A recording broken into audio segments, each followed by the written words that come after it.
bwana, inakuwaje wanangu? Leo ndani ya Online TV tumemnasa director mkali kabisa kutoka pande za Bongo. Huyu jamaa hapatikani, lakini leo pitepite zangu nimekutana naye na leo mbuzi aruki kamba.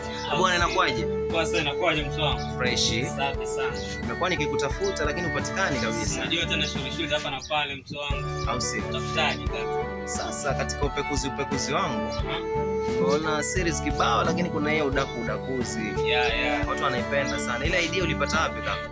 Ile idea ndugu yangu, tuseme ni vitu ambavyo vinakuja kwa kichwa. Au si? Alafu unajua ule ni uhalisia wa maisha. Ndio watu wapendana.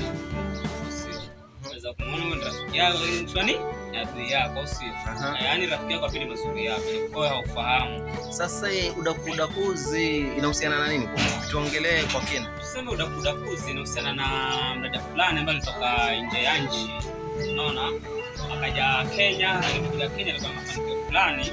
Lakini sasa wale marafiki waliopatana nao huku walikuwa wako huku hawana lolote. So alipokuja pale, yule dada anang'ari, kuna kila kitu. Wale mdada wakaanza kumuonea wivu na nini, wakaanza kumwendea mbio, kumroga, vitu kama hivyo yani. So ni vitu ambavyo tunafanya kwa familia. Lakini sasa mbona mmeachilia episode 3 peke yake na bado watu wanataka kujua what next? Itakuwaje sasa? Ni kweli kabisa. Yani unajua tatizo ambalo linanikumba ni timing. Alafu na masters wenyewe pia si kazi rahisi. So kuna vitu bado vipo, vitakuja tu. Na hao waigizaji wako umepata na vipi? Manake wewe ni wakali kweli. Ni wazuri na niliwapata tu, maana unajua mwanzo si kwanza na watu wengi, nilianza na watu kidogo sana. Lakini mwishowe watu walikuja wenyewe hivi na hivi, wanataka kupata na nini, unaona? So mimi sikuweza kukataa, maana wale watu mimi nahitaji watu. Unaona kazi bila huko.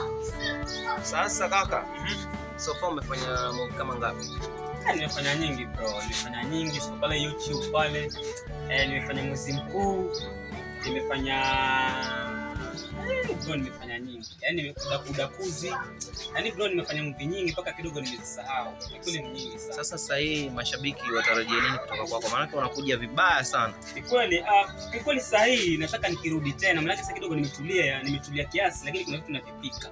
Sasa yaani mashabiki watarajia vitu vikali vizuri kwa sababu kidogo vimeenda shule, kidogo viko poa sasa hivi. Nilikuwa pale mwanzo nilikuwa bado najifunza na produce na nini. Lakini sasa nashukuru Mungu sasa niko full, yani niko poa na vitu nitafika sasa hivi kwa video wake. So mashabiki zangu wakaamua kula basi vitu. Nitaleta vitu karibuni.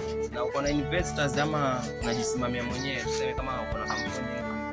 Bro, sijapata management. Sijapata investors bado, najisimamia mwenyewe na pia vile vifaa.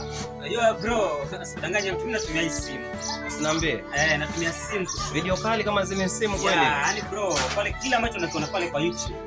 Natumia simu edit. Yani hii ndio laptop yangu na hii ndio yani hii ni computer na hii ndio kamera yangu. Na sina stand, sina vifaa bado, lakini na imani huu mwaka auishi nitajiweka tu vizuri, yani itakuwa poa, nitapata vifaa au sio? Na nitaendeleza vitu kubwa sana.